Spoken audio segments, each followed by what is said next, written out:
So good afternoon, friends. At the beginning of our webinar, let us gather ourselves in the presence of God and ask the Spirit to be with us throughout this program. Let us close our eyes and pause for a moment. These words of Michael Novak seem very apt on this occasion. He says, a revolution is a long-term affair. It consists in struggling to be free from wrestling with one's personal demons, learning how to understand, beginning to hear the voices of others, breaking the grips of one's own perceptual and imaginative structure. The works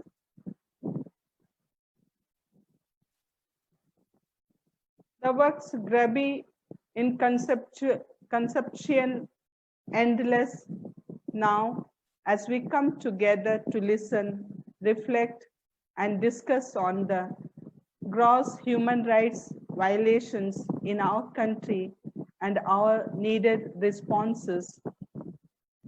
We pray you, God, to grant us the wisdom and courage to dream of a new India, a new world where those who fight for freedom and justice and for the respect of the country will no longer be sent to prison, will no longer be fortuned, will no longer be treated,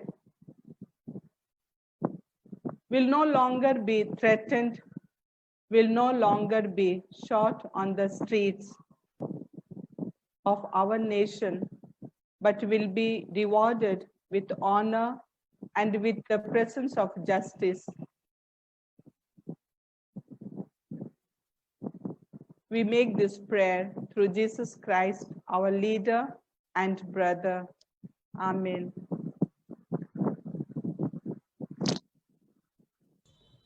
Thank you, Lina, for that very meaningful reading and prayer.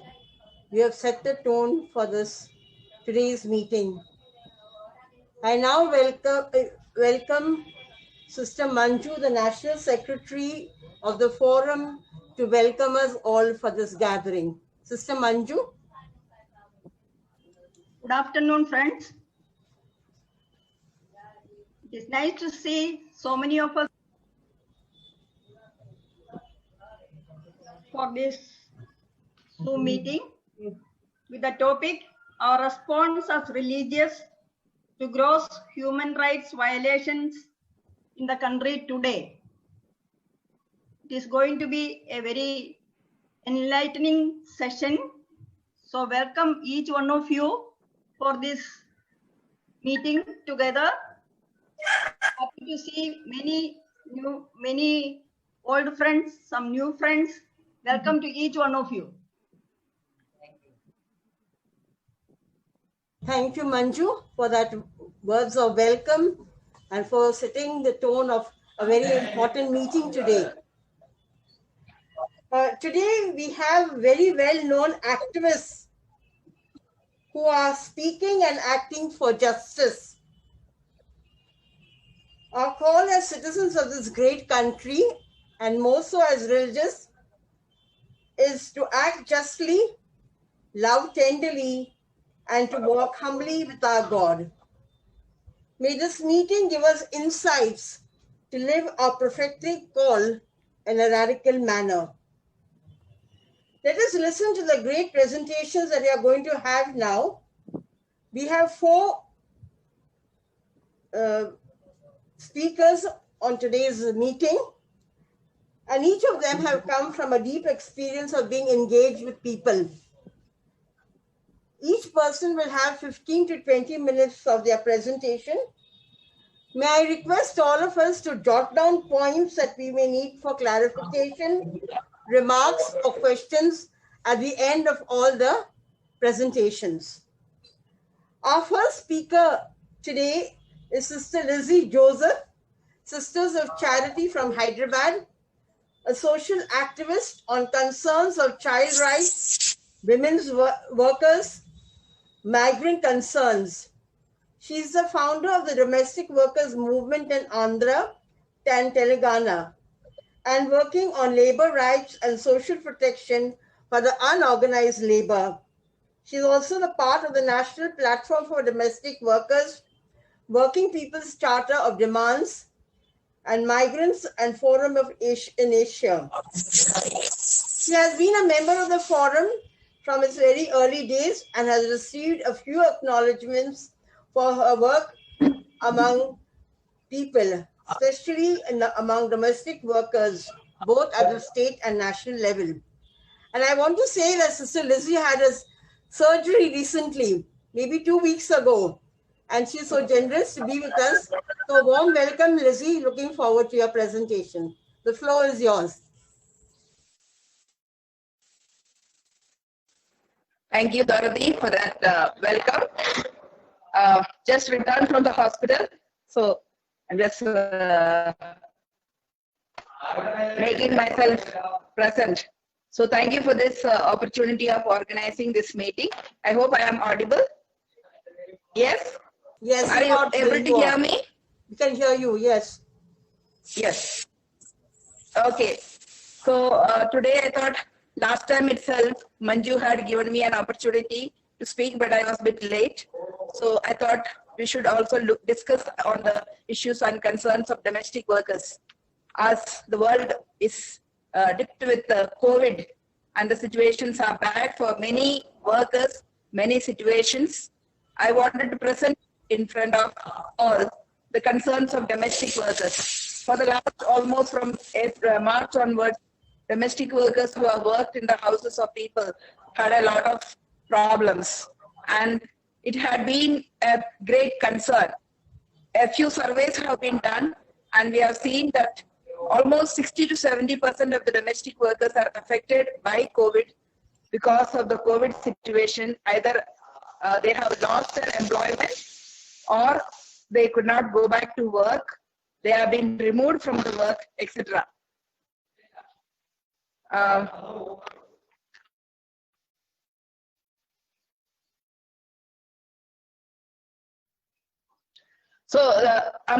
I hope you can hear me. Yes, yes, you can be heard, Lizzie. Yes. Go ahead. Yeah. So to start with, if you look at in Indian situation scenario, there are more than 8 million domestic workers in the country. And looking at Andhra and Telangana, I had been very closely associated with the domestic workers movement almost 3 years plus now. The very purpose of starting this domestic workers movement was because this sector of workers were invisible. The workers were invisible, unseen and unheard, and their voices were never heard. They experienced a lot of violence, exploitation, child labor, abuses of all kinds. And when I say all this, it is at the local, district, state, national and international level. Domestic workers who go from the villages to work in the cities, domestic workers who go from one city to other, and domestic workers who migrate to other states and other countries. So we have seen over the years, these are women workers who have been actually fending for their families. So if you look at the whole scenario, domestic workers who have been working in the houses of other people, they had very difficult situation, lack of recognition as workers, and over the years, after much intervention today, through ILO Convention 189, domestic workers have been recognized as work. But however, in our country, the situation is not only country. No, in our every officer, every IAS officer, every employer has got domestic workers at home. It is easy to consider workers outside. When it comes to workers in the house, I think even including us religious, it's very difficult to recognize domestic workers as workers, and thus there are a lot of lot of implications to that.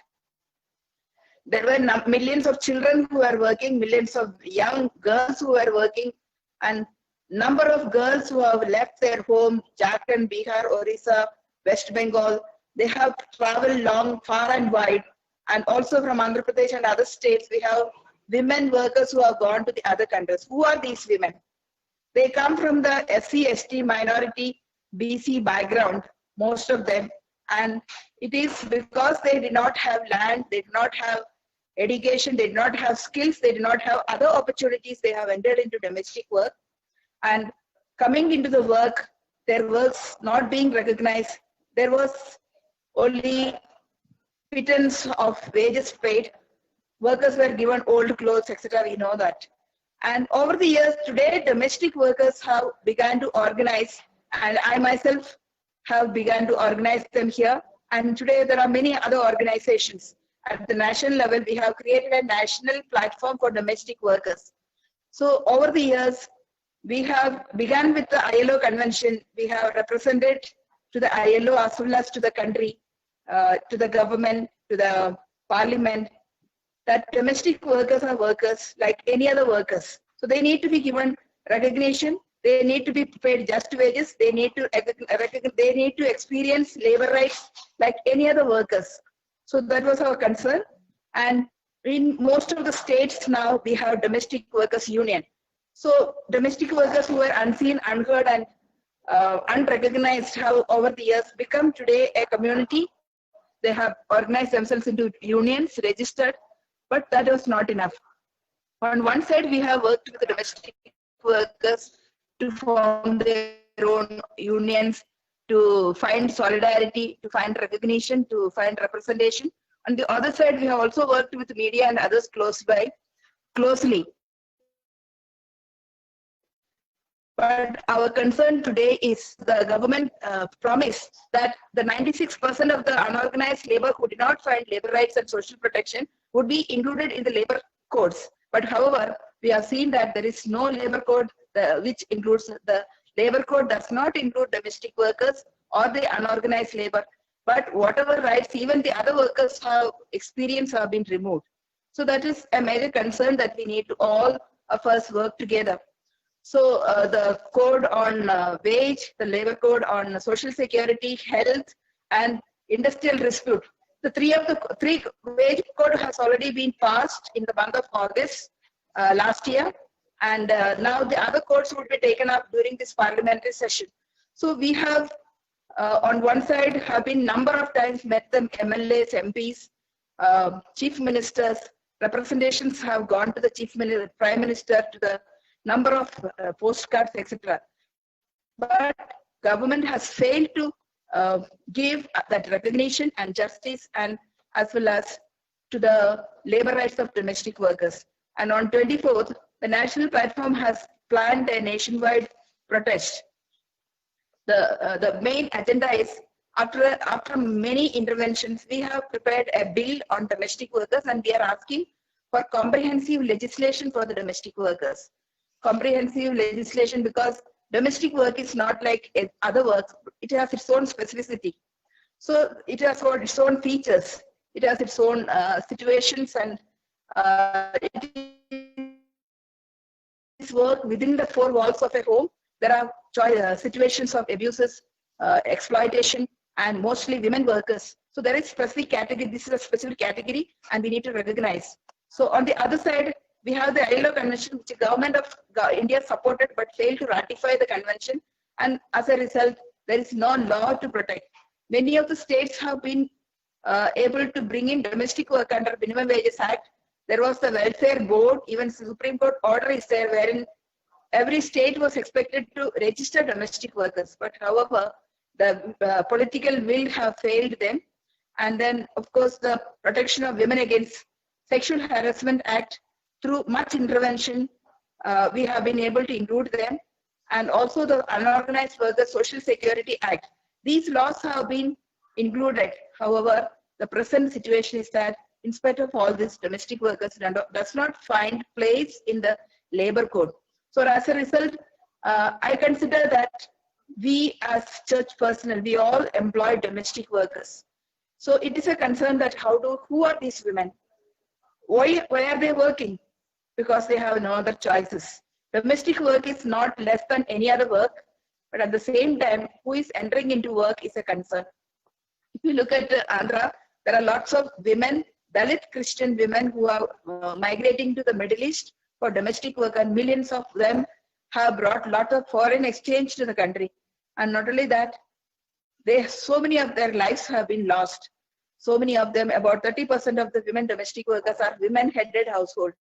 So what does that mean? That they have to fend for their families, provide everything. And today, during the COVID situation, when many of the domestic workers, because their age is high, that they cannot come to work, they have been removed from work. Many of them have been told, if you are going to other houses, you come work in only one house. And there are many migrant workers who are come to cities to work. They cannot afford today to pay their rent. So many had to go back to their villages. Many could not find work. Many have been removed from work. And all these situations call for attention. So we are not asking only employer to find their ways to help or for social labor rights and social protection. We are asking the government. We are paying taxes, and out of the GDP, a certain percentage allocated. In some of the states, there are welfare board wherein domestic workers have been already registered, and through the welfare board, from the house tax, they reach out to the workers. So if the domestic workers are registered at the labor office and welfare board is created, welfare could be also collected, welfare measures could be extended through these board. So that is the comprehensive legislation that has been already done speaks about it. And while I say this, it's also a concern that how we as church represent. I have come across so many cases of domestic workers wherein they have been paid very low wages. There are millions of women domestic workers who needs the attention of the church and all of us as forum personnel. There is a lot of scope to help them get organized as workers, federation, unions, organizations, and we need to bring in at the national, state to national level and lobby and advocate for the rights of domestic workers. The lobby is on. One way is to participate in the nationwide strike of domestic workers on 24th September. And we have also prepared some posters and material. And in spite of number of representation, they do not find place because their voices are still feeble. As the voices of domestic workers are still feeble, I think we as activists, we should all join and demonstrate and demand for the rights of domestic workers. These women, domestic workers who fend for their homes, they have brought up their homes, they are a great help, and then so we need to help them, assist them, facilitate their unions and activities. So I stop here because number of you maybe are waiting to speak. There was some time lost. So thank you, Dorothy and others for giving me this opportunity. I am in the campaign and I look forward to all of you to join us on this. Thank you. Thank you, Lucy, for that very powerful presentation, not only giving us what the situation is, but inviting us to introspect and see how we are with our domestic workers and to join the campaign on the 24th. I really appreciate that even though you just had a surgery and you're in Kerala, you joined us, and thank you so much. Now we go on to the second speaker, Mr. Chandan Kumar. Welcome to this meeting. And he's associated with Rashtriya Hamal Panchayat, a national trade union which works with informal workers. He is the national coordinator on the Working People's Charter, a coalition of over 150 workers' collectives organizing informal workers across India.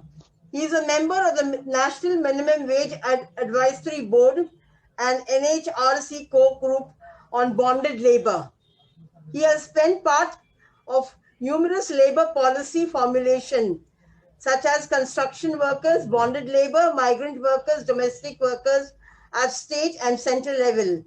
He is part of the Social Justice Cluster of Asia-Europe People's Forum and works closely with international trade union movement. Welcome, Chandan. The floor is yours. You have 15 to 20 minutes for your presentation. First of all, am I audible? Yeah, am I audible? yes, you are. Okay. First of all, I'm grateful to Brother Varghese and Sister Dorothy for reaching out to me and giving me this opportunity to speak to you. I have been asked to speak on the current labor policy process, particularly the labor law reform. And so I'll try to finish in next 10 minutes so that if you will have any questions, then you can also shoot. So let me tell you very quickly that what's happening in the last 5 to 6 years, what government is trying to do as far as the labor policy, the labor law reform is concerned. I'm glad Sister Lizzie also, touched upon a little bit on these processes. She talked about the, the labor codes and etc. So let me just give you a very quick summary what's happening now in the country. See, in 2014, when the Modi government came to the power, and they came up with a two big agenda. One is the land reform, and second question is about the labor law reform. Because we know that, theoretically, rhetorically, politically, we have a clarity on that if you want to exploit the resources, there are only two ways. One is about your natural resources, and another one is about the labor resources. These are two main resources which you can exploit as in order to accumulate wealth and accumulate capital. And this is a kind of long-standing theory we all have studied in our movement, our university, and everywhere. And exactly the Modi government started doing that. In 2015, they proposed the idea called the labor law reform, where they proposed the 4 different legislations, and they called these legislation as codes in order to repeal the existing labor laws on the central level. So, the process has already begun. Maybe today and day after tomorrow, there will be 3 important bills will be seeing the light on the parliament table, and where this government is going to pass the 3 important legislation, which is going to repeal over 30 labor laws, which have, kind of historically enacted through the struggle of the working class. So to name that, these 4 labor codes, one is called the labor code on the wages.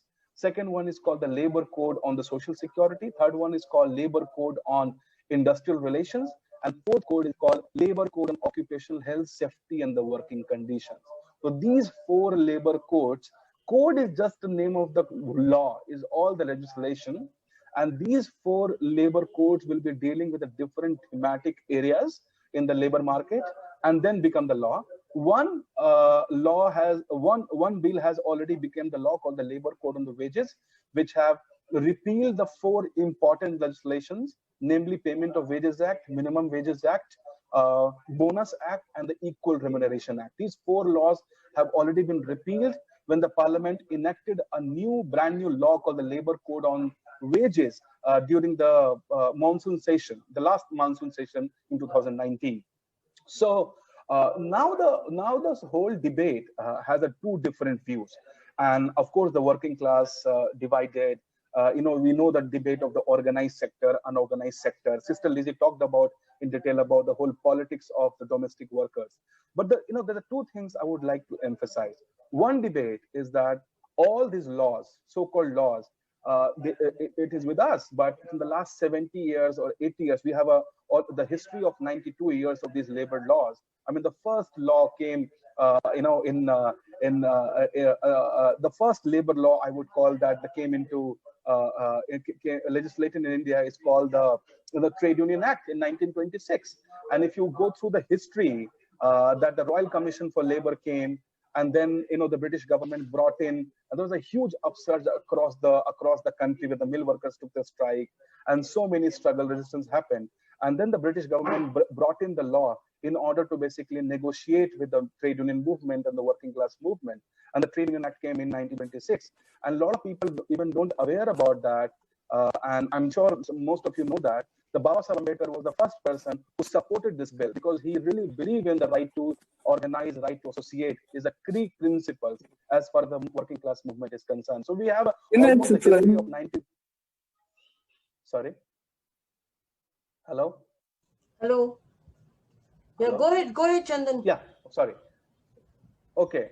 So we have a history of almost 94 years of the labor laws, and finally, this fascist government, this anti-people, anti-citizens, anti-workers, anti-Dalit, anti-minority government is trying to, create such legislative framework which will create a huge, kind of situation for the working class, largely. But there are two debates which I just talked about it, that these laws have been called as an archaic law because these laws do not address the problem of the current labor market.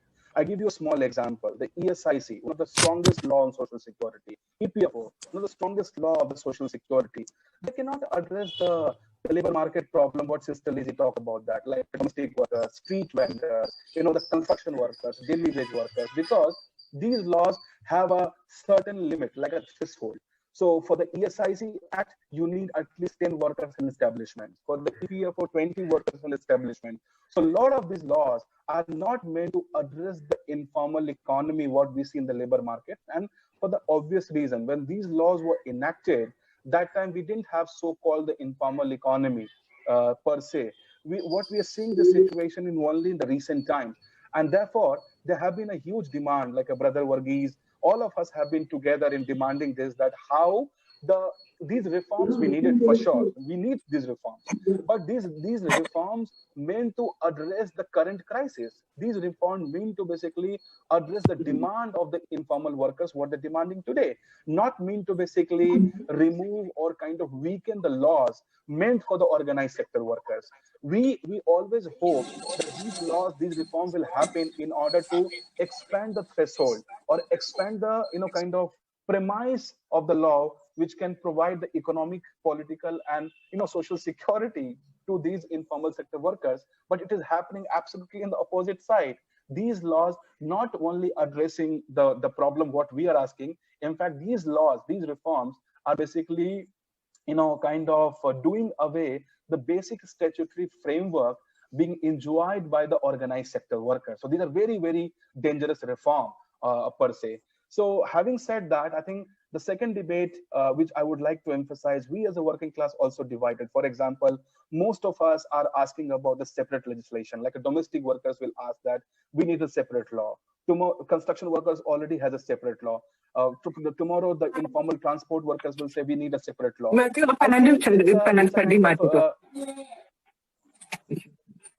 think these demands are basically might kind of break. Can you mute? I think somebody speaking in between. Can you mute yourself? Yeah, can you mute yourself? So I think these reforms, these demands might break the working class unity, because we all will be demanding our say or our demand in the very, very different kind of sectoral perspective. So I would like to basically revisit what happened in 2002. The first report called National Commission for Labour Report 2, popularly known as the Ravindra Verma Commission report, and repeatedly in 2007, the Arjun Sengupta Commission report. Both the report, recommended for the umbrella legislations, where you have a one legislation which will give a coverage, which will provide the comprehensive legislative framework where the working conditions, social security, wage security, all can be addressed through the one legislation. And that should be the demand. That should be, in my opinion, that should be the demand of the working class movement at this moment. So I think the debate is very clear. Even the current government, what the reform they're trying to do, they're referring the Ravindra Verma Commission report in 2002, and they're saying that since Ravindra Verma Commission report said, since Atal Bihari Vajpayee, then Prime Minister, had dreamed about this whole idea of the labor law reform, and we therefore have to move towards that direction. So I think it's a very, very complex subject. I don't think so 10 minutes or the 15 minutes will be enough time for me to explain, but I just tried to touch upon the historical journey and the historical processes where we are stand now. Let me just conclude by saying the two things. Yes, I feel that we have lost some of the battles in recent times, but still we still have a lot of time and a lot of capacity to consolidate our movement in matter. So today is Friday, and I think by tomorrow or day after tomorrow, the bills will be. I am aware about that because I have been in touch with the Labor Ministry on the different sources, and I know that the three important codes, as I talked about, that the labor code on wages is already part, and other three labor codes will be touching the floor of the parliament maybe tonight or maybe tomorrow. And the discussion is likely to start in the next week, early next week. And these reforms, as I already talked about, are very, very dangerous. But still, the parliament debate will start from Lok Sabha, then the Raj Sabha. There will be a lot of discussion might happen. This is my belief, and this might again come back to the parliamentary standing committee for the larger discussion. So we still have some very small window to put forth our agenda. And the second thing, if we really need to influence, and we really need to basically bring back this legislation in line with the demands of what people like me, people like Brother Varghese, people like Sister Lizzie, all are discussing about that. We must, pitch for our proposal, which is about the umbrella legislation, which can cater the demands and the need for all the workers. And there have to be some framework, which I always talk about, that the Mathadi model framework in Maharashtra. Because in this current political regime, particularly post-COVID, please forget about the government will give even a single penny for the social security. And we therefore have to create some kind of mechanism which we have as an alternative, as a Mathadi model in Maharashtra, but without taking even a single penny from the state government, the informal worker, the unorganized workers get EPFO, ESIC, Provident Fund, gratuity, housing, wage, everything without taking a single penny from the government. So we need to have we already have an alternative. We already have a potential legislative framework existing, which is working very well for the last 4 decades in Maharashtra. How we can basically use the same legislative framework to take it forward on central level and make sure that the entire informal workforce get benefit out of it. So that will be my way forward. And in these reforms, I just want to say that lastly, that if these reforms will happen, I think there is already a huge onslaught on the working class. And if this reform happen, I think we won't even exist in the labor market. We're already working for the 12 hours, but it will be institutionalized. We already do not have any wages, but it will be institutionalized. So all the malpractices which working class is facing in the labor market, all will be institutionalized through this labor law reform. So let me just pause here, and I'm again very grateful for the opportunity to giving me the floor to speak about these crucial debates, what the entire political regime and entire civil society and the social movement should be discussing more in the broader framework. Thank you so much. Thank you, Chandan, for that very practical and down-to-earth presentation of what is really happening today in Parliament and how the government is looking at these laws and we cannot sleep on it. And I think you've given a very important way forward that all this should come under one umbrella, and you've given a potential framework of what is happening in Maharashtra for the past 4 decades. So thank you for that, and stay on with us because you're going to have the questions at the end of all the presentations. Thank you. Certainly. Thank you. Our third speaker is a well-known activist, Father Cedric Prakash, who belongs to the Gujarat province of the Jesuits. He's an internationally known human rights, reconciliation, peace activist with a focus on advocacy. Father Cedric Prakash founded the Prashant, the Ahmedabad-based Jesuit Center of Human Rights for Justice and Peace in October 2001. Beginning February 2002, Gujarat was engulfed in what was commonly referred to as the Gujarat Carnage. He has been one of the many voices that has championed the cause of Muslims. For his work in advocacy, human rights, justice, and interreligious dialogue, and communal harmony and peace, he has received several national and international awards and honors.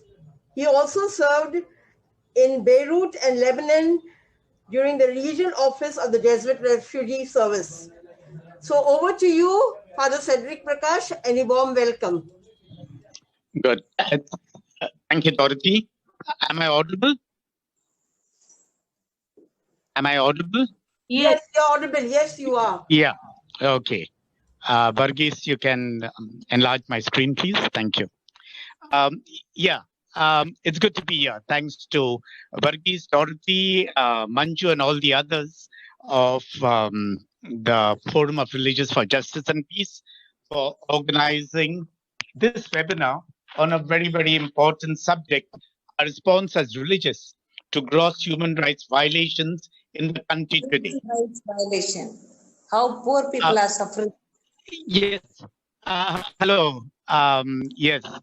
Shanti, will you put someone's audios Yeah. off? Will you kindly mute yourself? Yeah. So my focus is the freedom of. Hello, can you hear me? Because there is somebody who is. Hello.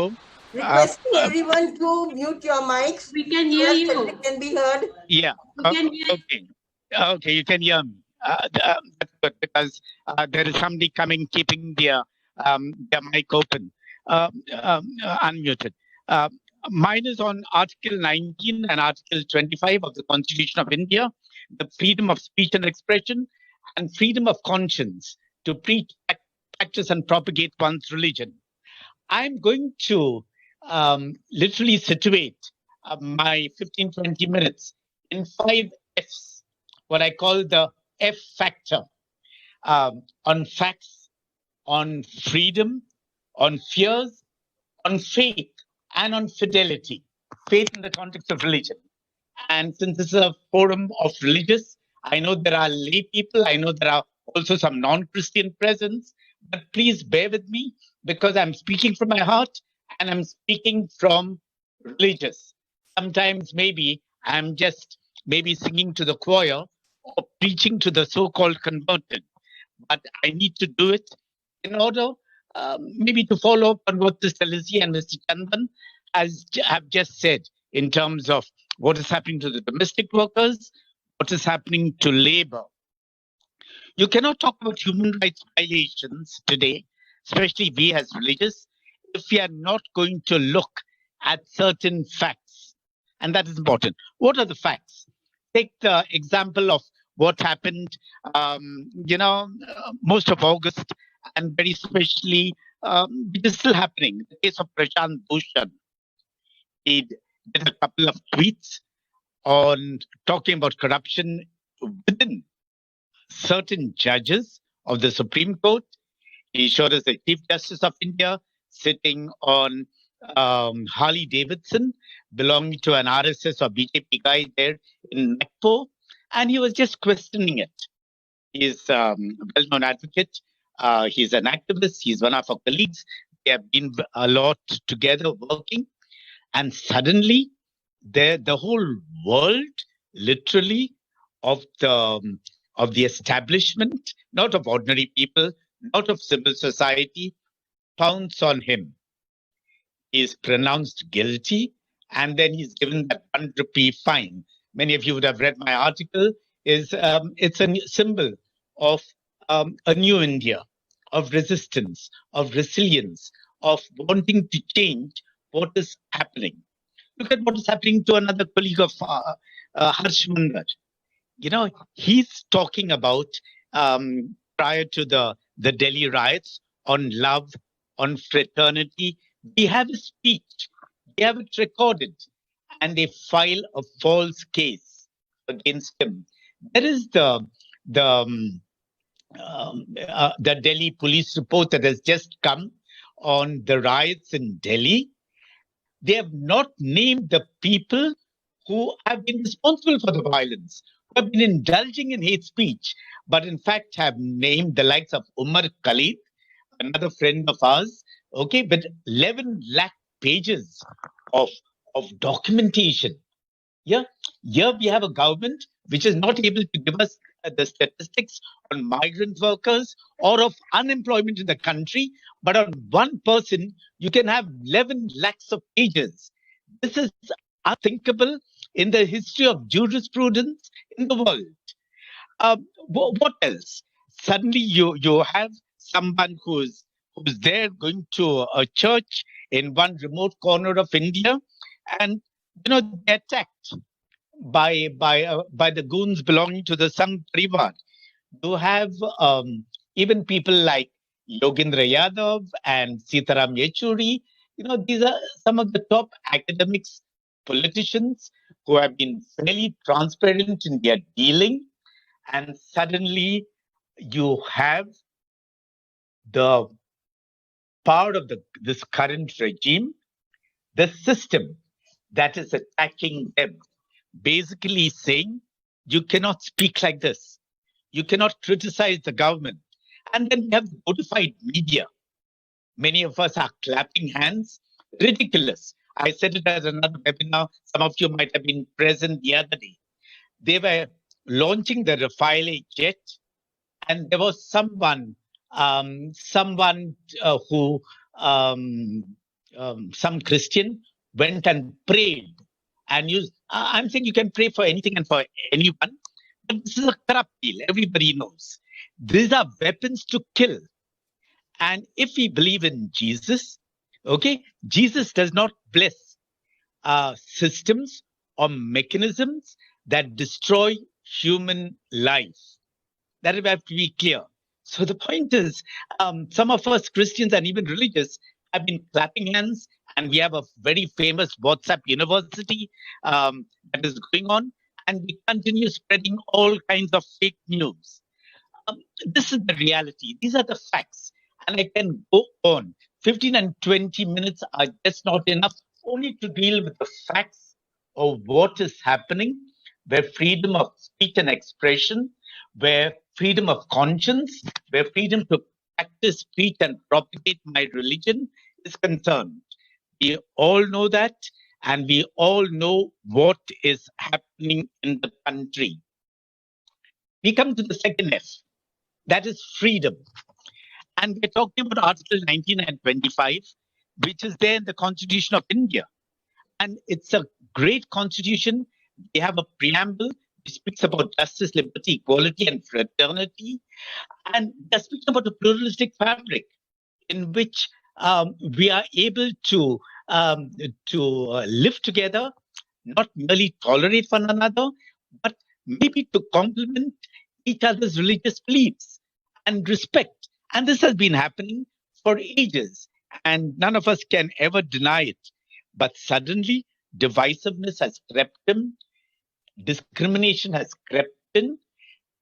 They, first the Muslims and the Christians, are looked upon as the other. And what happens to these freedom, which has been guaranteed to us in the Constitution? What happens to the freedom that we need? Freedom for fear. The people perhaps who are most frightened today, unfortunately, in the country, are even religious, priests and nuns. And we need to ask ourselves, can we be free from this fear? There is the need for freedom from want. Look at the people who are hungry, who are starving. The government is unable to give us the latest statistics on the unemployment in the country. Yesterday, on the 17th of September, hundreds and thousands of people, without exaggeration, across the party divide, observed National Unemployment Day to show how there has been a steep rise in the unemployment rate, the growth in the country. And this has been happening. It's been galloping. And I think this is a serious concern. Freedom from want. When are we going to have the security that we need? When are we going to have the kind of the prosperity, the Ache Din that was promised in 2014, and many Indians started clapping hands? I come to the third F, and that is fears. What are our fears? What are we frightened about? And yeah, I'm talking to religious. Are we frightened about our land, our institutions, our FCRA, our privileges, the patronage we receive from the powerful of this country, the people who give us flowers and Christmas cakes, if they're running schools? Hello? Yeah. The people who just, as we say in Hindi, chamcha lagao us all the time. We need to ask ourselves, what are we afraid of? Are we afraid of losing these things?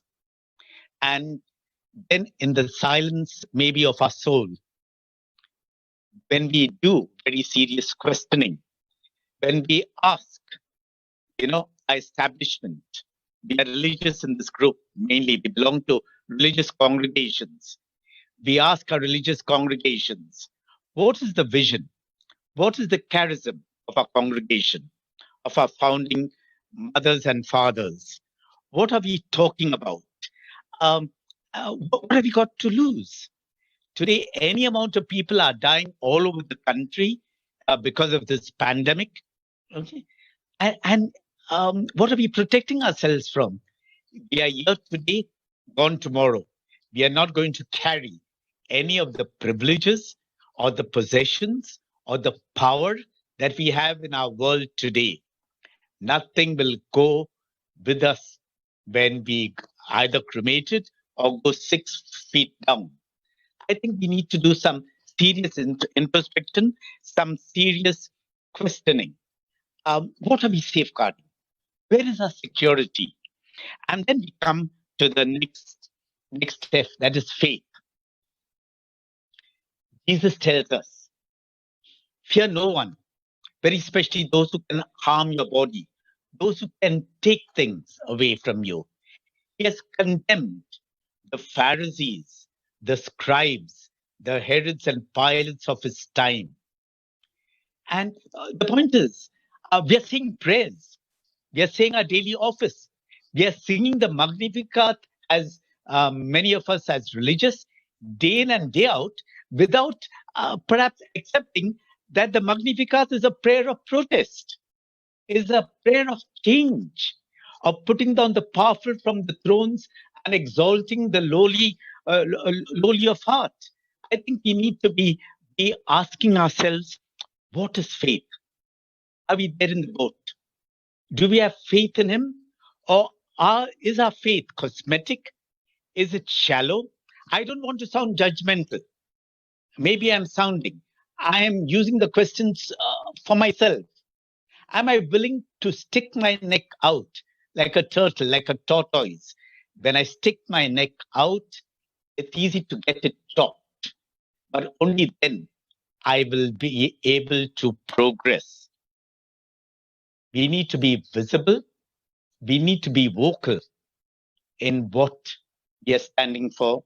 My dear sisters and brothers present at this webinar, and I see a house full webinar under the limit, I know, and I'm sure there are some on YouTube too.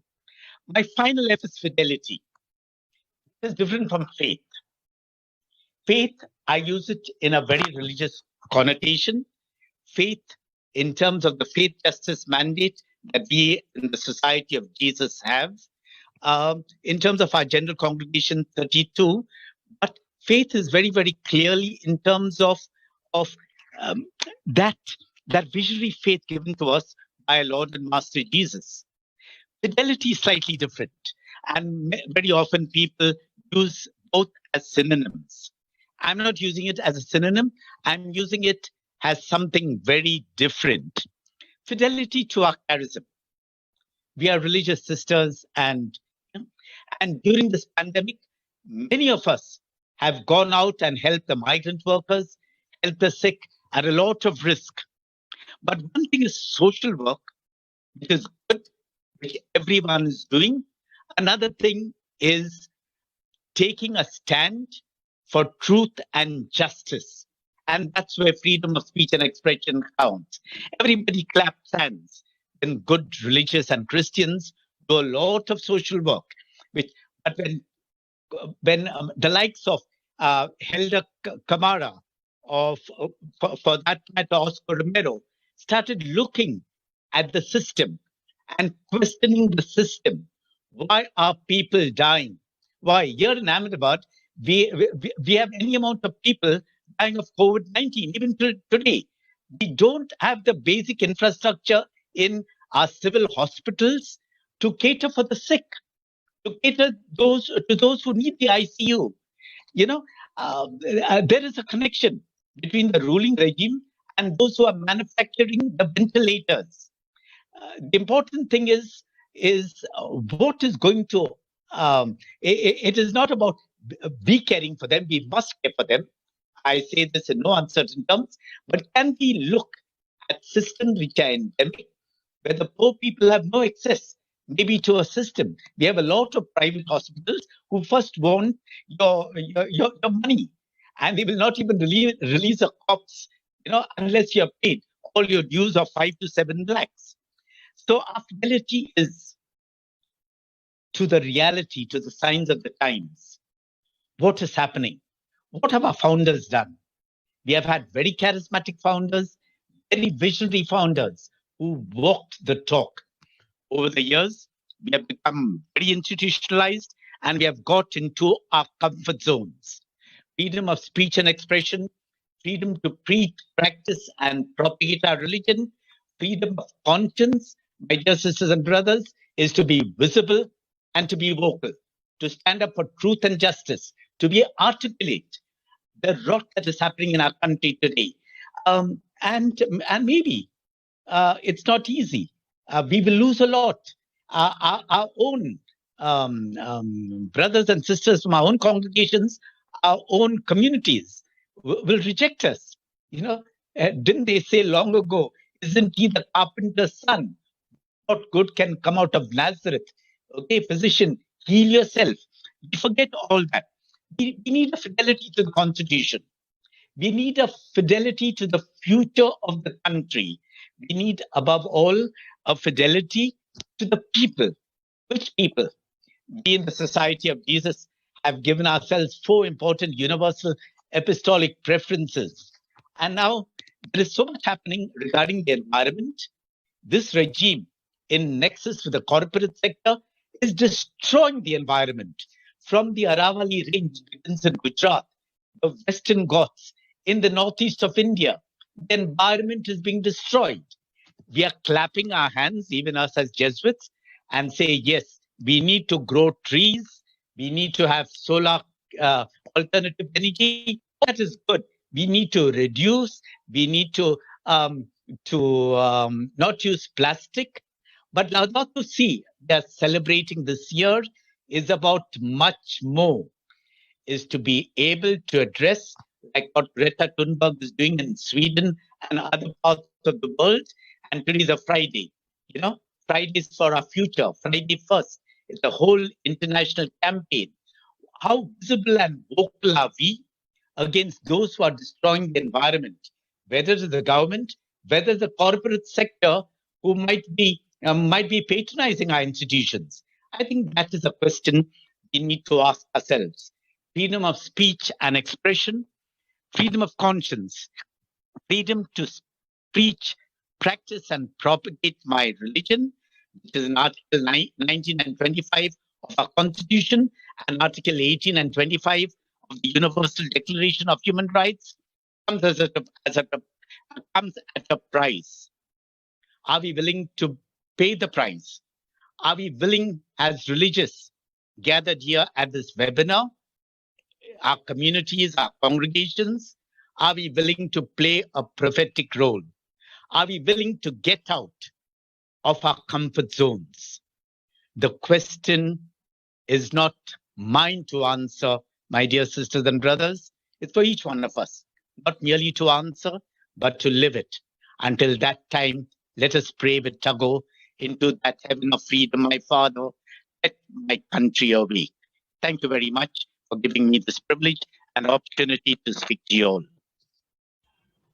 Thank you very much, Cedric, for that very good presentation, the 5 Fs, and inviting us to move out of our comfort zones and looking at the difference between fidelity and faith and fidelity to what.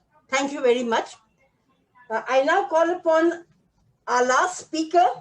He's not the least, Brother Varghese Tekanath, a Montfort brother who's working in Hyderabad and is the director of Montfort Social Institute, a center for human rights and sustainable development and education. Varghese has been the former national president of the Conference of Religious of India and the convener of the Forum of Justice and Peace at his very initial stages. He has been deeply involved in providing relief and rehabilitation to migrant workers ever since the lockdown and is a co-committee member of Working People's Charter. He has been also a very deep and down-to-earth grassroots worker in the slums of Hyderabad. Welcome, Varghese. The floor is yours. Thank you, Sister Dorothy, for this opportunity to speak to this August gathering. Basically, on how do we respond to the challenges that Sister Lissy, Chandan, Cedric now presented. How has the church responded? Are there examples of responses to a situation like this in the past? And what type of responses? I will point out a few possible responses that we can embrace at this time in history.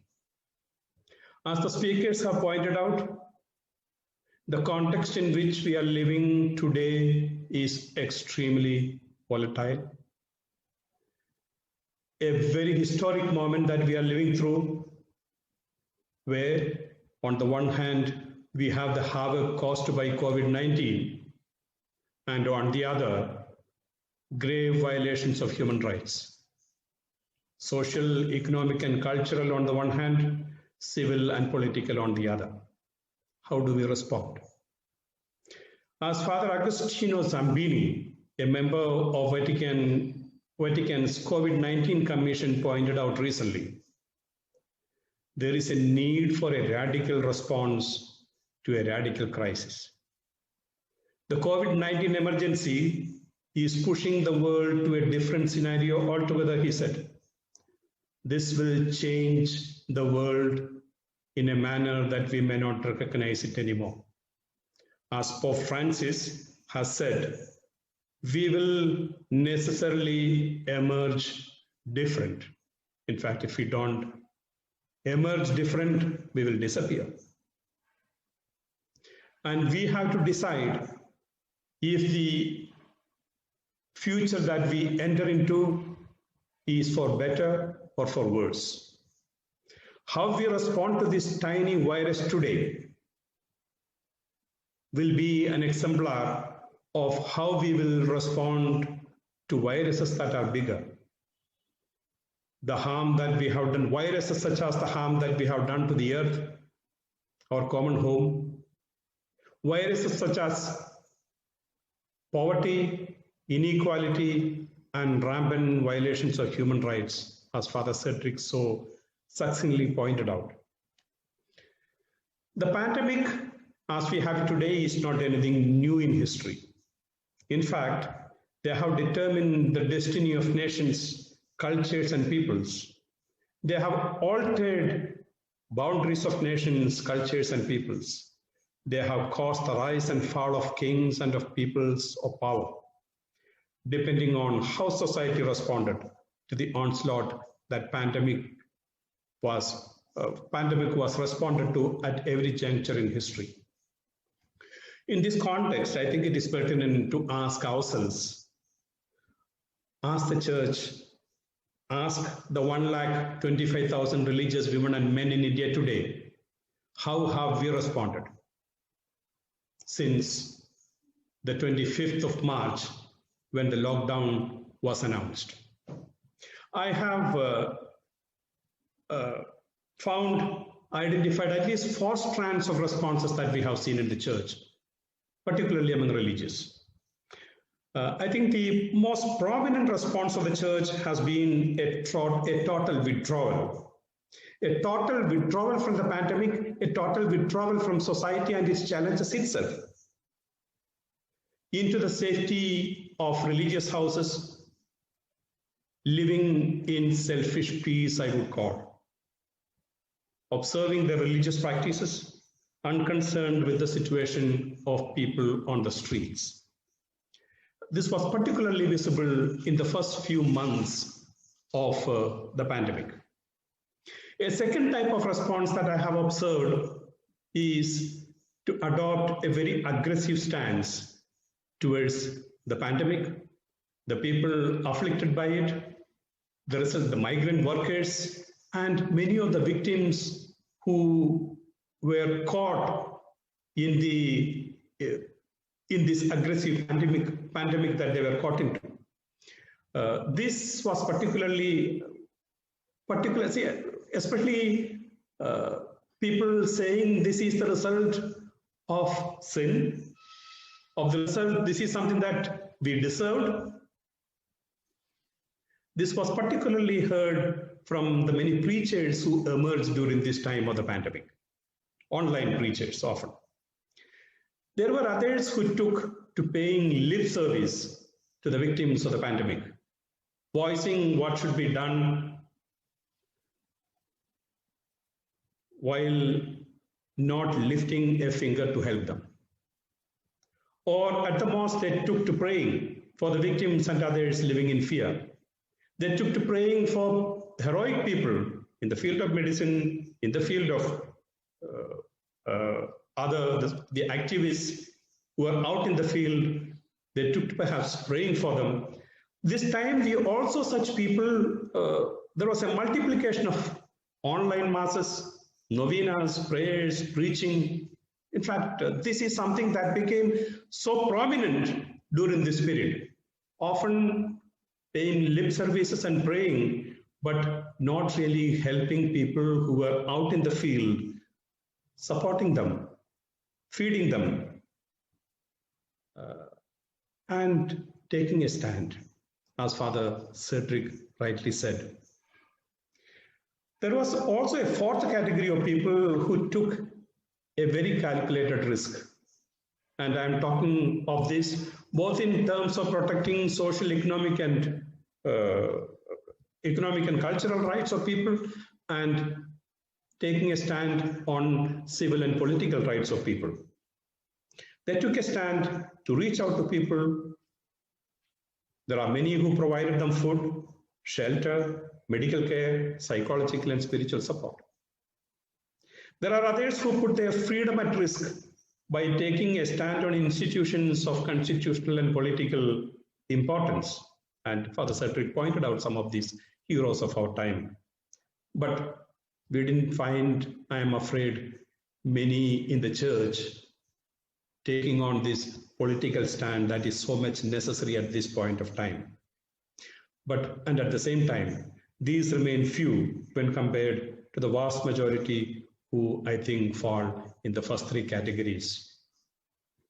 If COVID-19 and the Christian response is to leave a legacy that comes from the heart of Christian discipleship, it has to be proactive, protecting not only the economic, cultural, and social rights of people, as I said, but also taking a stand on issues of violence, violations of civil and political rights of people. I want to place before you two instances from history that tell us how the early Christian community responded to pandemics that were similar to the situation that we are faced with today. The first example I want to take is of Cyprian. In fact, that plague from 249 to 262 came to be named after this very prophetic person, Saint Cyprian, whose feast the church celebrated a few days ago. That particular pandemic, we are called, killed 5,000 people a day in the city of Rome. Cyprian was not a bishop, was a bishop of Carthage in Egypt. As the plague hit the city, the reaction of the inhabitants in general was of fear, and no one cared for any other. We are told that dead bodies piled up, heaped up on the streets with no one to bury them. Cyprian chose not to ignore the crisis and organized the Christians, who were few, to respond with courage and conviction. They served people on the streets, buried dead bodies, brought a sudden sense of sanity to society that had gone mad in the context of this pandemic. So much so, and one very clear instruction that he had given is that in this context, there is no one who is ours and who is not ours. Your service needs to be reached out to everyone who is in need, especially those who persecute you. And the heroic action of these few Christians in the city was such, the impact of it was such that we are told that the entire country, the entire Roman Empire began to speak about this small group of people. The second instance I want to bring, and in fact, the action of Cyprian was not merely a work of charity. It was taking a stand in a system, in a situation, in a context where no health system whatsoever existed, where the state never took responsibility to provide health. This group of volunteers, this community of people challenged the whole Roman Empire, asking that it is the responsibility of the state to provide food, to provide shelter, to provide health, and to bury the dead. And the responses, later responses of the society at large itself changed in this context. The second instance I am talking about is of the epidemic that lasted from 313 to 312 to 313 AD. And this is described by Eusebius. He says, "For they alone, that is the Christians, in the midst of such ills, showed their sympathy and humanity by their deeds. Every day, some continued caring for and burying the dead, for there were multitudes who had no one to care for them, and multitudes of bodies that lay on the streets unburied. Others collected in one place those who were afflicted by famine and hunger throughout the entire city, and gave bread to them all, so that the thing became reported abroad among all men, and they glorified the God of the Christians." This demonstration of care was not a one-off event. It was repeated in town after town, village after village, in pandemic after pandemic. As Stark, the historian, has pointed out in his book, The Rise of Christianity, how the obscure marginal Jesus movement became the dominant force in the Western world in a few centuries. We are told from 250 to, in 250, the Christian community in the empire numbered less than 1 million. And we are told by 300 AD, it had come to 6 million people. Just to show how their response to a pandemic situation created the goodwill of people to this community, and more people wanted to be part of this community. And in this context, as Ferngren, a historian of the health systems, how the hospitals, how the health system as we have it developed, puts it, when the concept of a hospital began to emerge in the mid-4th century, it owed much to the church's long experience for caring for all. Without the immediate success of the hospital, I believe, would have been impossible. In other words, modern hospital system as we have it today owe it to the service that, the care, the health care that was provided by the Christians during the times of the pandemic. The founders and foundresses of religious congregations throughout centuries stuck to this tradition of doing what no one else was doing or did not consider worthwhile doing. Many of us present here belong to religious communities, and if we look at the lives of each of these founders and foundresses, one thing that stands out very prominently is that they did what no one else was doing or did not consider worthwhile doing. Plagues, pandemics intensify the natural course of life. They intensify our own sense of mortality and frailty. All of us are afraid when we will become positive. how frail we are, how mortal we are. This is something that comes to such awareness as far as our minds are concerned. There are also intense opportunities to display countercultural, counter-conditional love. Countercultural love. The church rose to the challenge in the 3rd and 4th centuries, winning both admirers on the one hand and converts on the other. In the process, they left behind a great legacy of Christian discipleship in times such as these. As we have listened to repeatedly, we have a government that has failed its citizens, particularly our workers who form our unorganized workers or migrant workers who form 94% of the workforce in the country. This government left these people without protecting them, their social, economic, cultural rights, and practically abandoning the responsibility of the state to uphold civil and political rights. I believe that if the response of religious, if the response of the church is to leave behind a legacy as Cyprian left, as that community, that small community that is described by Eusebius left, then it has to be a very proactive, protecting not only, as I said, the economic, cultural, and social rights of people, but also taking a stand on issues of violations of civil and political rights. And Father Cedric so succinctly pointed out what these violations are in terms of our civil and political rights. When we talk of economic, social, and cultural rights, the most important contribution that we should be making at this point of time is towards health.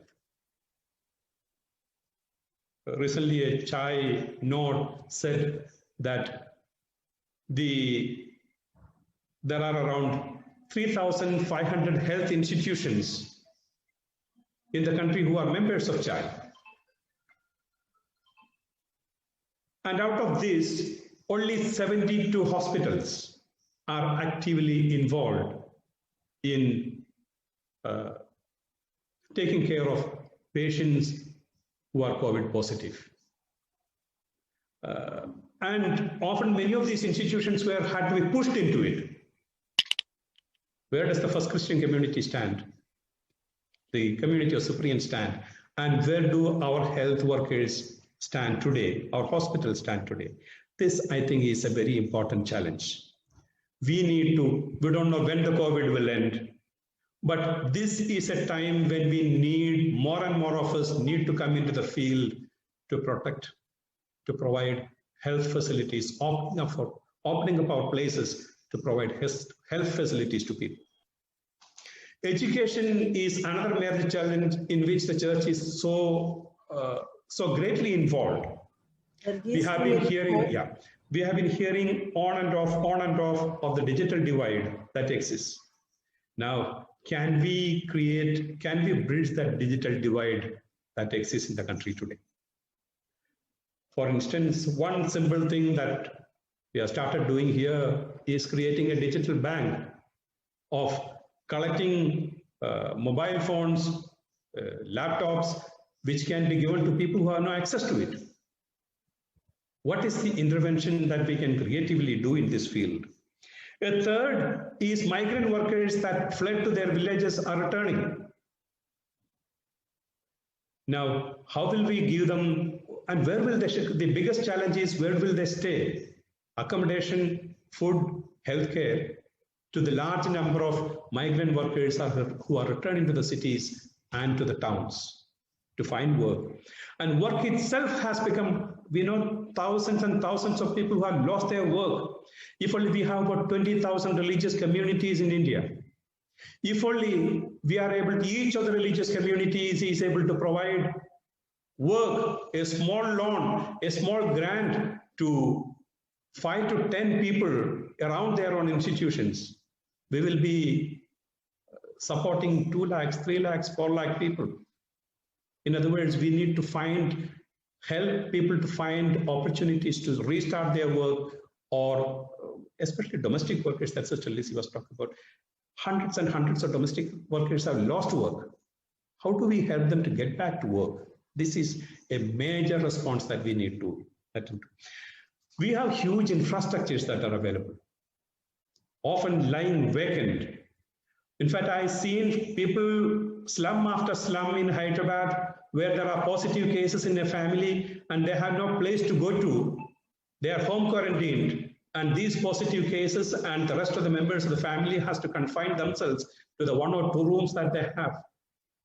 Can we open up our places for these families, whose families, where they have positive COVID positive cases, where these people can come and live in our classrooms, in our seminaries, in our other institutions?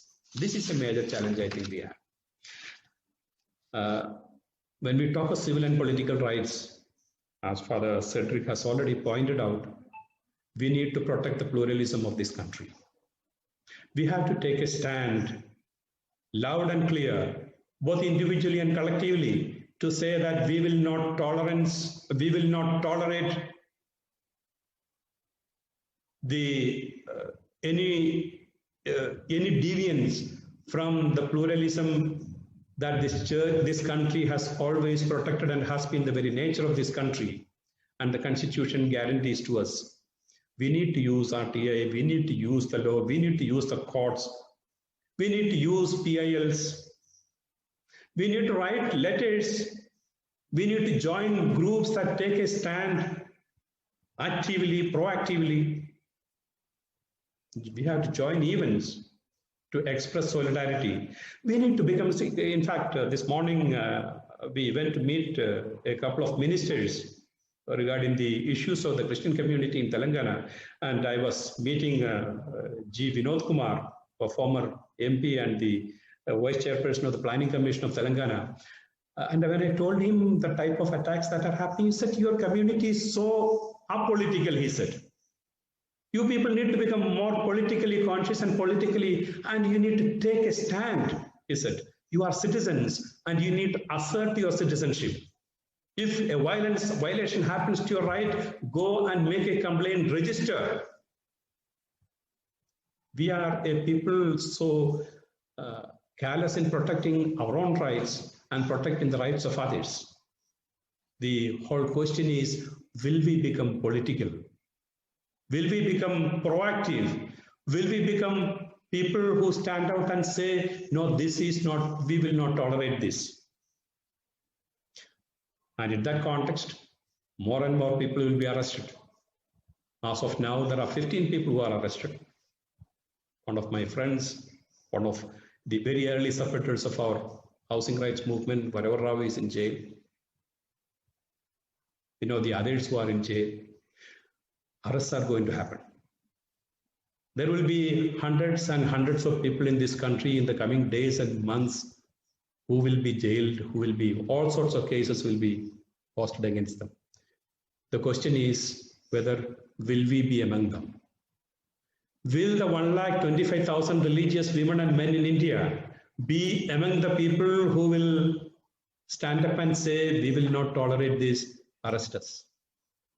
Will we start a jail borough movement so that our constitutional rights, our human rights are protected? As paraphrasing Marx, I would say, we have nothing to lose but our chains. As our founders and foundresses, as I said repeatedly, they did what no one else was doing or did not consider worthwhile doing. And this time in our history gives us the opportunity to do what no one else is doing or only a very few are doing or do not consider worthwhile doing. We need to stand up. We need to be counted. We need to speak up. And I think that is the greatest response, the most prophetic response that we need to make at this point of time in the history of this country. where people suffer from pandemic on the one hand and their rights being taken away one by one. Will we stand up? Will our voices be heard? Will we be seen in the forefront? This is the question. This is the challenge that is before each of us. This is the challenge that is before the church. This is the challenge that is before religious women and men in India today. Thank you.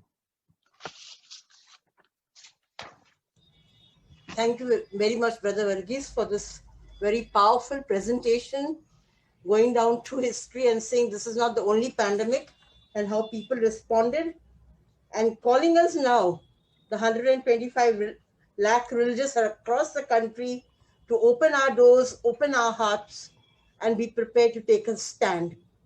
Thank you very much. Now the floor is open for questions and answers. May I request you to either put your questions in the chat box or raise your hands, unmute your mic, and please speak. The floor is open.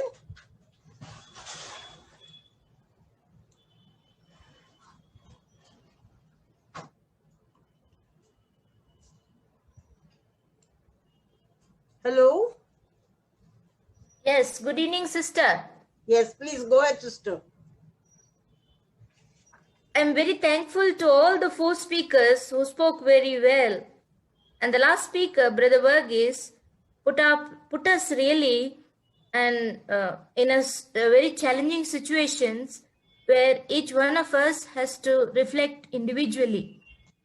My one question is, are we really ready to go out of our security zone to insecure, as he said, to be a part of a jailer?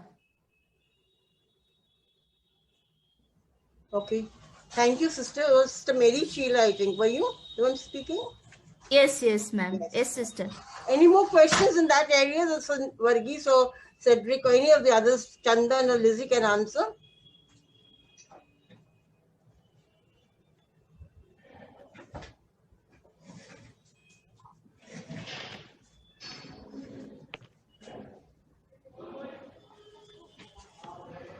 Varghese, would you like to answer to what Mary Sheila said?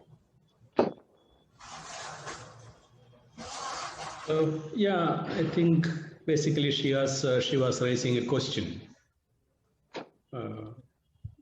Are we prepared? I think it is always one step at a time. We need to take the first step. And when we take the first step, we will be forced to take the second step and a third step and a fourth step. And we can never stop. The call of people in need is something that anyone who is sensitive, as I suppose all of us religious who have given our lives to are, we will never be able to resist the voice of people, the needs of people. So what is necessary is that first step that we need to take. Many of us have struggled through that first step, and I think we will be able to make it. So we have nothing to lose and everything to gain at this point in history. Thank you, brother. God bless. There are some questions, the question box in the chat box, which is asking us something that our formation has taught us one thing. So how do we move forward? And I think that is somewhat responded by Brother Varghese when he says, when we take the first step, then we take the second, and it continues. Dorothy, sister? Yes, please go ahead. Yes? We have a question from Vincentina. Yes, please.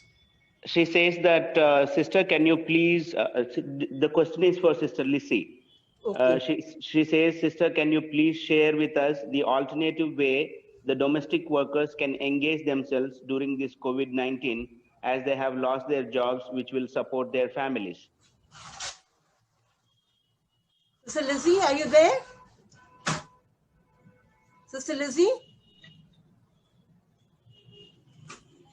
Okay, we have a question to Mr. Chandan, Yes. which What are the possible implications of new national education policy on labor?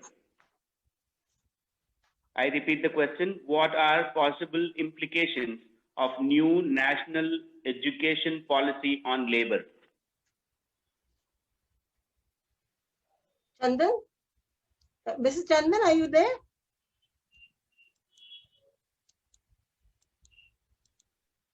Mr. Chandan? I think Lizzie was there right now.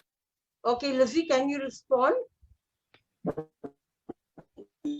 Yes, I think there are possibilities are many. Possibilities are many. As I look at possibilities, we have in our one of the demands are there was a rural scheme which the government has ensured for the employment in the village. So now we are asking that it should also be implemented in the area. So that is one possibility. Looking at employment opportunities. Second, possibility of loan and starting small businesses. Number of, in fact, some already started. Women above the age of 45, 50, they are not employed and they have to find their way out. So some of them have started small business, maybe vending vegetables, fruits. Now, you know, there are lots of requirement for sanitizers, soap, soap powder, etc., etc. So these are some of the areas that work can slowly. So for this, we need people to initiate possibilities, forums, lend out hand loans, help them to organize themselves, save, etc. So besides that, there could also be, it is, as for the constitutional rights, people need to have right to employment, right to livelihood. So how do we lobby and advocate for this right, along with the other, not alone, together with the others? We have also asked, government has earned millions of rupees through the present petrol boom or crisis, whatever I should say, for the people, but for the boom, for the men. We are asking 10,000 rupees per month. An organized should be given 10,000 rupees per month. So possibilities are, we have to take the first step. Fear cannot hold us. From Tamil Nadu, and they had to go back to West Bengal, and on the way they didn't have a place. We were threatened. We were just three of us in the house. We were threatened, but we said, let us take the chance. We provided for those girls. Then there was another group of girls who were working as social security girls who were thrown off job. We helped them. We sent them back home. And there were nurses who were brought to work in Hyderabad from Kerala and other places, who were told that they would be given 25,000 rupees salary, but when they came, they had to serve the COVID patients. It was a challenge for them. Many of them escaped, left. There were girls who were left behind without any aid. I went there with a vehicle, got them rescued from there, sent them back home, keeping them. We risked ourselves and we got into the situation. Similarly, millions of migrant workers, whether it was in the form of food, groceries, reaching out to millions, going, though my legs were injured, but still I found a way to go out along with our staff. We have reached out to millions of people. More than 25,000 people have been reached out with the groceries. It is not distributing from our office. We are going to the area. We risked ourselves and we found possibilities. I think when we get out, we have millions of opportunities and we can reach out together with the others. Thank you, Lizzie, for that response. There was a question to Chandan. Is Chandan here? Chandan? Mr. Chandan? I think he has left. He has left. Okay. Anybody else with a question? I would like to ask a Anand. question. Yes, Father Anand. Yeah, I liked Brother Varghese talk as well as Father Cedric. And Cedric, as usual, he challenged, giving various examples. And one thing which he mentioned about a prayer over the Rafale the fighter plane. And that's a very shaking, stirring example which Cedric said, that many people feel they were blowing the trumpets. Jesus' name was taken there. Why is it that we feel very happy to take the name of Jesus, but not living his gospel, the gospel of the peace against violence? And that fighter plane is a symbol of violence to kill our neighbors, our neighboring countries, people in the neighboring countries. And we feel proud. My question is our nationalist feeling becoming more prominent in place of our Christian upbringing, the Christian values of peace, non-violence, forgiveness, love for the enemies? Why do we feel very happy and very proud of these type of violent symbols? Cedric, could you answer, or anyone else could answer to my question?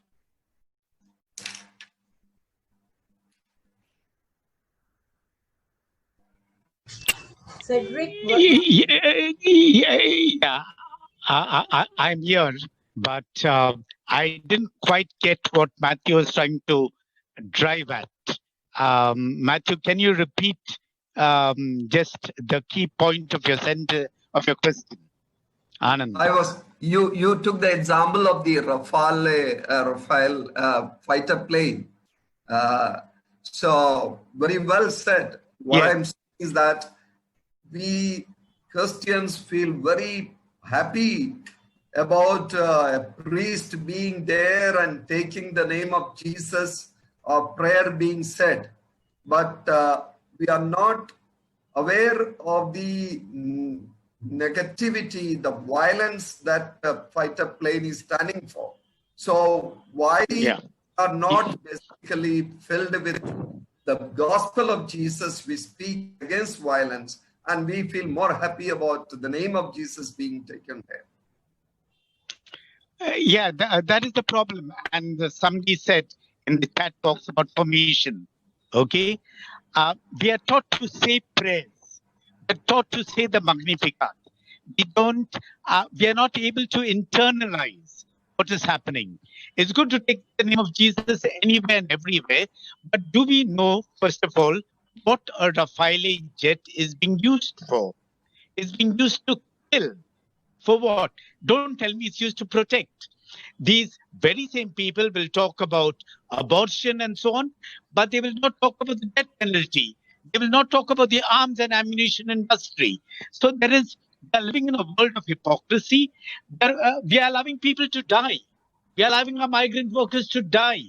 We are allowing, now a lot is being said here by Arlene Manoran about our domestic workers in our own institutions. Why are we not setting our house in order first? Jesus himself has said, not all who say, Lord, Lord, shall enter the kingdom of heaven, but he who does the will of my Father. That is important. So what we need to do is to have a lot of introspection on what is the meaning of prayer. How have we internalized prayer? What are we legitimizing? That is important. Do we legitimize evil? Do we legitimize something that is wrong? Would Jesus have done it? Or would Jesus have told the scribes and Pharisees, what is the use of polishing your vessels, your chalices, your plates on the outside without looking at what is happening in the inside? You know, it's not without any reason. Jesus has called, the people who control the church of his time, the synagogue, the Jewish faith, you brood of vipers, you whitened sepulchres. We need to look at the hypocrisy. I need to look at the hypocrisy in my own life. Okay, I will never be perfect. I will never be ideal. But can we complement this in some way? Can we work together?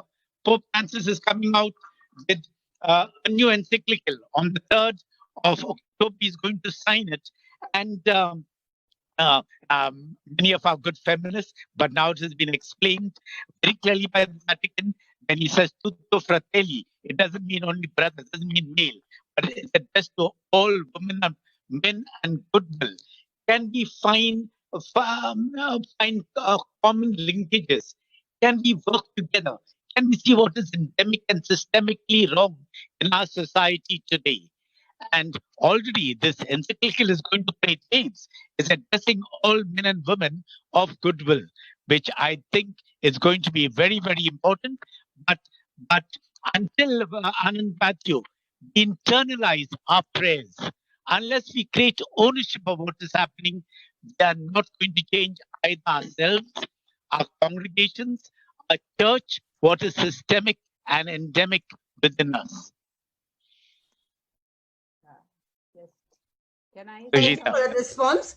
Yeah. Sister Sujita, you had your hand up. You have a question to ask? Yes. No, I first of all want to express my deep gratitude for the very challenging presentation, all of you, but especially Cedric and Verghese. You know, as I listened, I said to myself, first you change your mindset, because we come from a mindset and we are trying to do patchwork as religious, and it will not work because it's a very radically new situation. And I think it's a new spirituality, a new way of looking at ministries and mission, and even a new way of understanding prophetic action is needed. Sometimes I feel we always say formation and escape. I am asking the old ladies and men, how are we going to have a new mindset and say mission is going to be this in the context of today? So I feel it's not only formation, initial formation, it's an ongoing formation challenge of a radically new way of seeing religious life, turning it around. My fear is all of us are trying to, especially I'm speaking for myself, or so many of us religious, we are trying to do patchwork and it's failing now. So your talks, both Cedric and Verghese and all of you really challenged us to look at the roots, make some radical decisions and radical changes. And I don't think there is any survival for us without that. So I thank you from my heart for the wonderful input. I'm very happy to be here. Thank you. Let me see what I can do. Thank you. Sister Sujita, I agree. Sister Sujita, I agree with you. You have been the general of your congregation. Okay, you have been leading from up front. And when I spoke, it was a question that came in the chat box regarding an comment or information. For me, it's very clear. It should be ongoing formation. Yeah. Both oldies like me, and you are still young. Okay, but I think it has to be an ongoing formation. All of us are called to conversion. Not only the young people in our congregation, but very especially the old people who have got into the rut, who have built, our religion on mortar and stone and cement and iron without realizing that our religion, our faith is being prophetic, being witnesses, and very especially in the India of today, in this time of pandemic.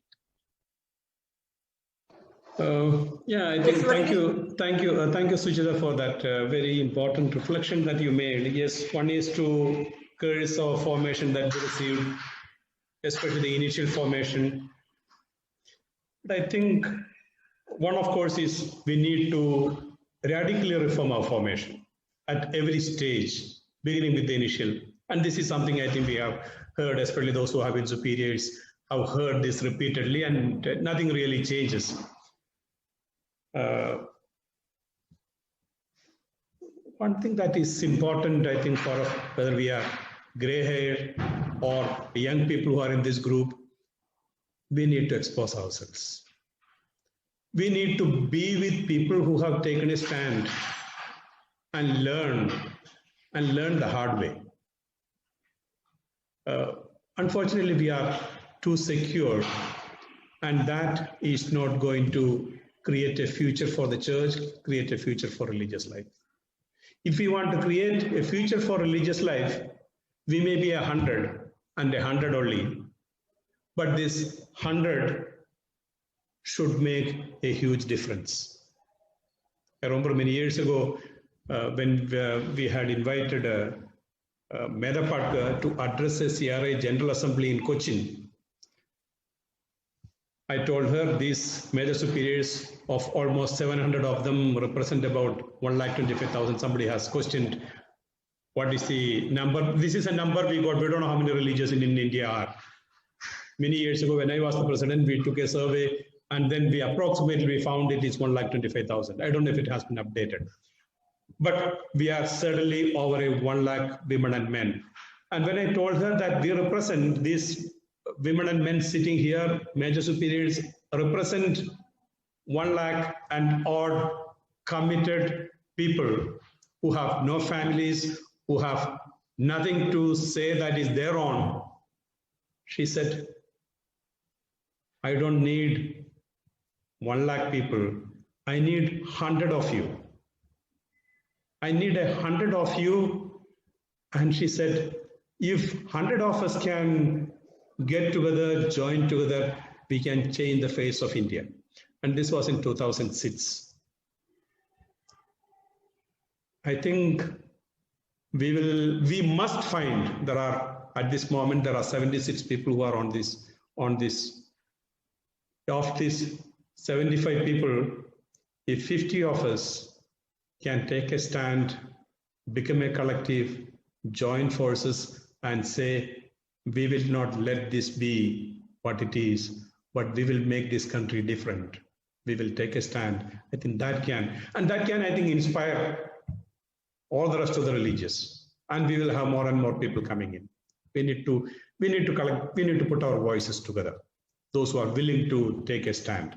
And I think a meeting like this could precisely create that opportunity to get those people who would be willing to take a stand among religious. Yeah. Just respond to you, Brother Varghese. How do you think can we get those 50 people? Can you suggest any process that you would take it forward? Well, it is you and me. We need to come out onto the streets. We need to gather skills. Often we do not have the skills, and that is our fear. We do not have the knowledge that is necessary, and that is our fear to stand up and speak. The only way we can do it is we need to learn, we need to acquire skills, we need to learn how to stand up. Personally, I remember the first time I took out a rally in the slum. We were about 7,000 people I was able to mobilize. But I could not lift my hand to shout a slogan because my formation, this was about 20 years ago, 25 years ago. I didn't know how to lift my hand and shout a slogan. My formation had not taught me. And I still remember a young girl of 12 or 13 years old telling me, sir, it is like this. She showed me how to shout a slogan, lift her hand and shout a slogan on the street. See, our formation has not taught us the basics. At whatever age we are at, I think we need to learn it now, acquire skills, acquire knowledge, and begin to speak up. That's the only way we can do it. And then those who are willing to speak up need to come together.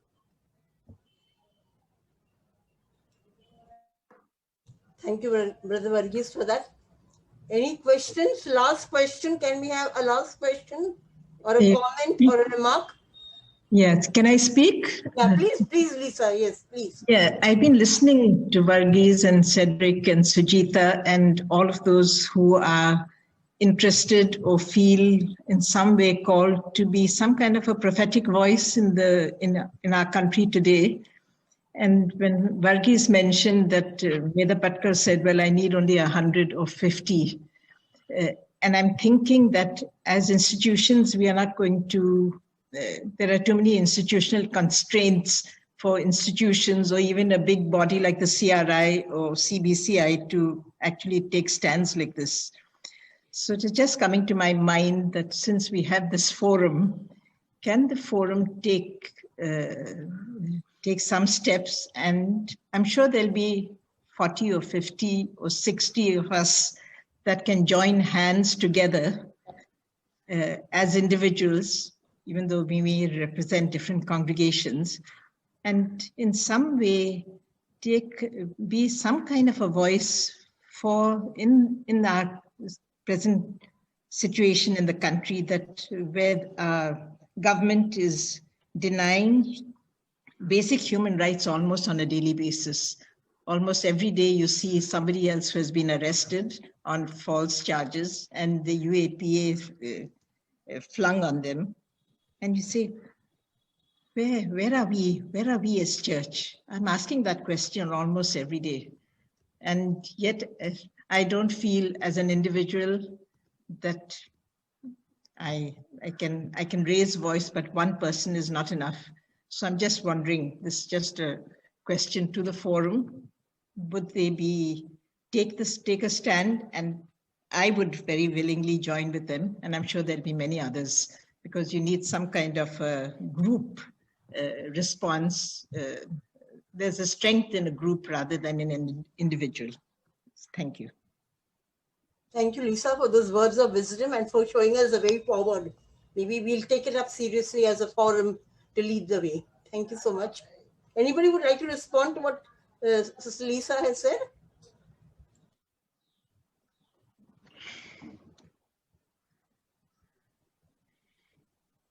Yeah, I believe you have to do it individually. Wherever I am, I need to do whatever I can to take a stand. Collectively, we can also join other groups. There are many groups, many networks. We need to collaborate. Many of us are collaborating with groups. And then also there is the forum, of religious for justice and peace. Now there are other peace forums and all that being started. There are lots of networks. But to get involved, I think only I can decide for myself. Don't wait. My suggestion is for the ideal, for a group. There are enough of groups who are sticking their necks out, saying on environment. There are any amount. There are at least a dozen very powerful groups. And the church is talking about Laudato Si, but the church is not sticking his necks out to tell the rich, the powerful, the vested interests, corporate sector, the politicians that they're destroying the environment. Why are we afraid? So let's join some of these environmental groups. And some of us are working with them in tandem all the time. There are plenty of other groups, civil society groups, that are working on many, many things against the CAA. How many of us religious have our names there in the CAA protests, across the country? They're going to get Christians from Pakistan. It was all crap, and we got sucked into that thing. So I think we should work individually and also collectively. Thank you, Cedric, for that.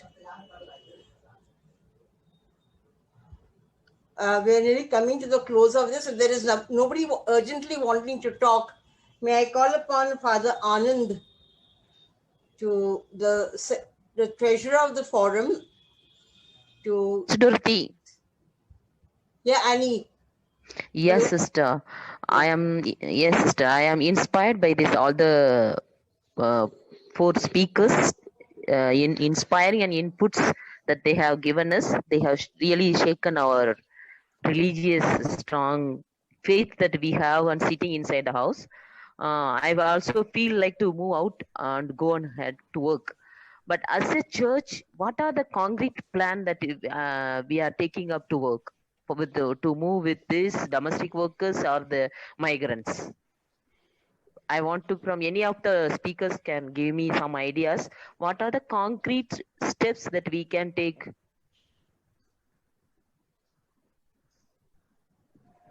Any of the speakers would like to respond to that? Maybe on 24th, Hello?